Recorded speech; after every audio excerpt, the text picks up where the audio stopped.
গ্রামের শেষ মাথায় ছোট্ট একটা কাঁচা বাড়ি। বাড়িটার সামনে একটা পুরনো আম গাছ, যেটা ছায়ায় বসে প্রতিদিন বিকেলে চিঠি লিখত রাহিম। কেউ জানতো না সে কাকে চিঠি লেখে আর কেনই বা লেখে।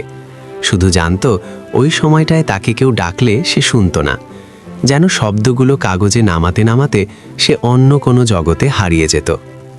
রাহিম ছিল খুব সাধারণ একজন মানুষ। শহরে চাকরি করত এক সময়, তারপর হঠাৎ সব ছেড়ে গ্রামে ফিরে আসে।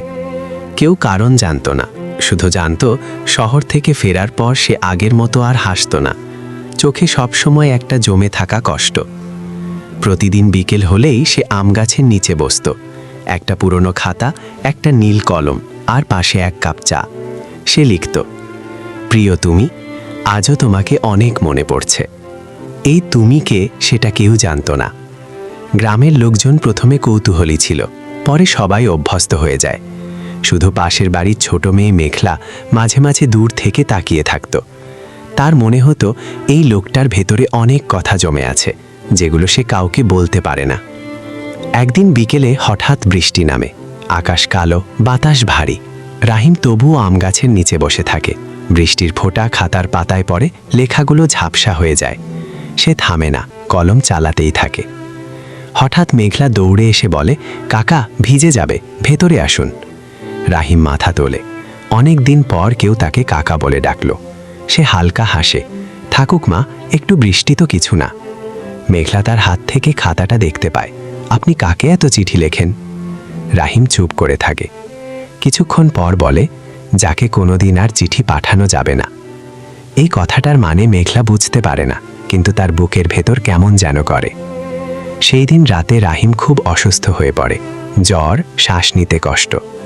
গ্রামের লোকজন মিলে তাকে হাসপাতালে নেয়।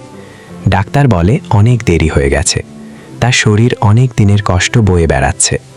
রাহিম সে জানতো তার সময় কম। হাসপাতালের বিছানায় শুয়ে সে চোখ বন্ধ করে। তার মনে পড়ে শহরের সেই দিনগুলো, কলেজ, বই, স্বপ্ন আর আয়েশা। আয়েশা ছিল তার জীবনের সবচেয়ে সুন্দর অধ্যায়। দুজনের স্বপ্ন ছিল একসাথে বড় হওয়ার, সংসার করার। কিন্তু জীবন তাদের আলাদা করে দেয়। একটা দুর্ঘটনায় আয়েশা চলে যায়, চিরদিনের জন্য। তারপর থেকেই রাহিম কথা বলা কমিয়ে দেয়, হাসা ভুলে যায়। শহরের ভিড় তার কাছে অসহ্য লাগে, তাই সে গ্রামে ফিরে আসে। এখানে সে প্রতিদিন আয়েশাকে চিঠি লেখে। জানে কোনোদিন উত্তর আসবে না, তবুও লেখে, কারণ লেখাই ছিল তার বেঁচে থাকার একমাত্র কারণ। হাসপাতালে শুয়ে এসে ফিসফিস করে বলে, আয়েশা, আমি আসছি। পরদিন সকালে রাহিম আর নেই। গ্রামে খবরটা ছড়িয়ে পড়ে। সবাই অবাক হয়, কষ্ট পায়। মেঘলা কাঁদতে কাঁদতে তার বাড়িতে যায়। আম গাছের নিচে পড়ে আছে সেই খাতা। শেষ চিঠিটা অসম্পূর্ণ। মেঘলা খাতাটা খুলে পড়ে।